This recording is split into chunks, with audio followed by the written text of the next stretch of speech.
Righty guys, so in today's video we're going to be going over a trade that I took here during the London session. Now, quite choppy price action, but we're going to go through all the analysis, what I was kind of seeing, and what led me to execute the trade. So really when we're looking at the London session, have a look at what we did, right?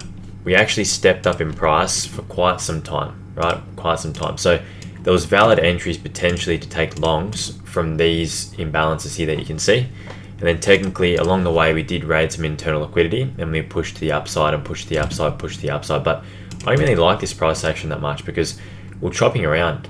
And I was looking at ES at the time. So if we get the charts side by side and we compare ES to the NASDAQ, when we're sitting roughly around this point, right, roughly around this point, which is the kind of low point here in the NASDAQ, I saw that ES had a lot of relative equal highs. So I thought, okay, well, maybe we might go up before we go down.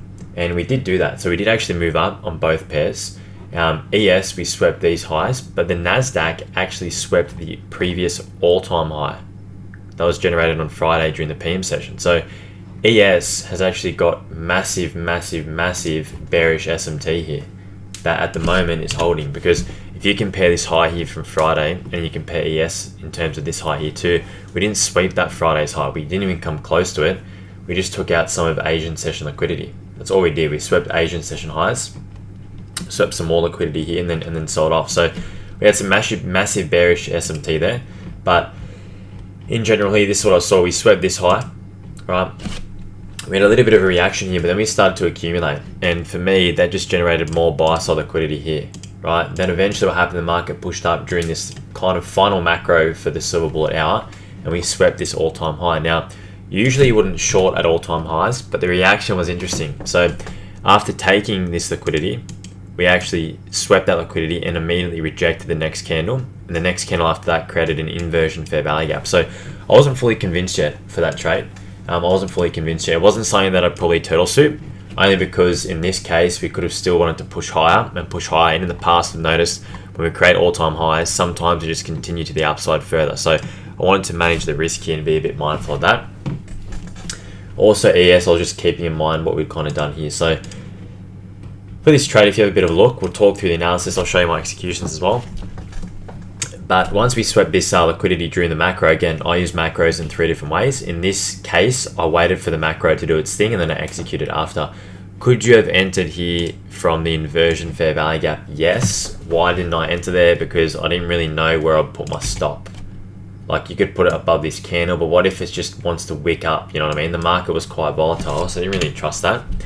But technically, we closed past it, and then have a look what happens here. We created this order block. So we created that order block, and then what happened, we retraced back into this sell side imbalance, buy side inefficiency. I think I got a pretty good feel. My stop loss went above that order block. I did not want price to return to this inversion, but why, you ask me? Why? Well, we'd already taken out sell side liquidity here, and we left these relative equal lows. So any retracement, there'd be no need for the price to come all the way back up here again. Otherwise, I think we're probably reversing. So my stop loss was in a strategic place. It was above this sell side imbalance and also this order block.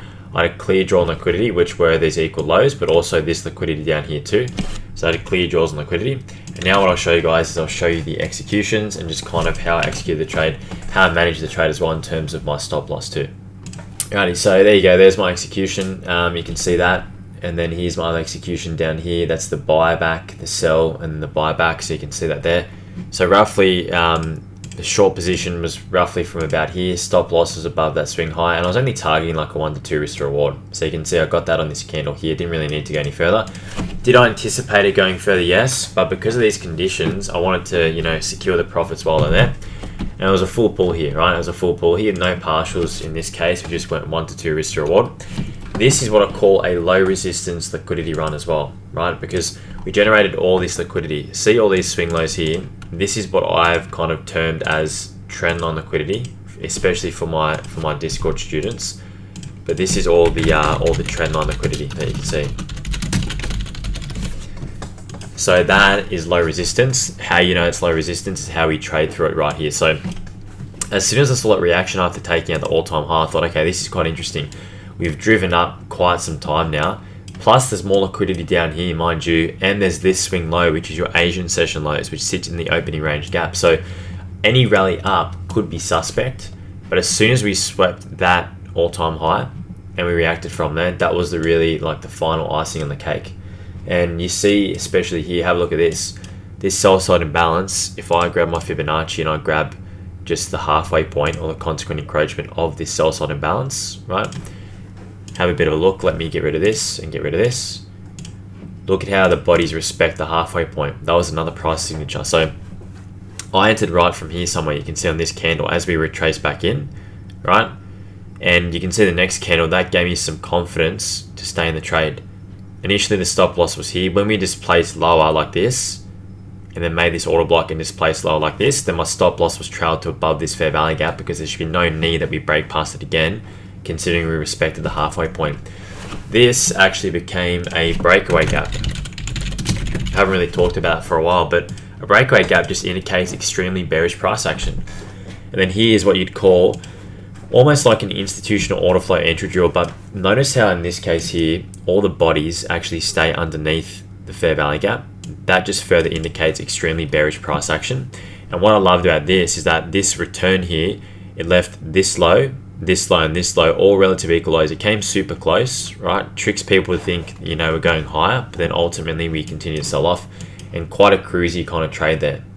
Not much drawdown at all. Pretty much as soon as we entered the next candlestick, we started to go down. So that was a really nice trade.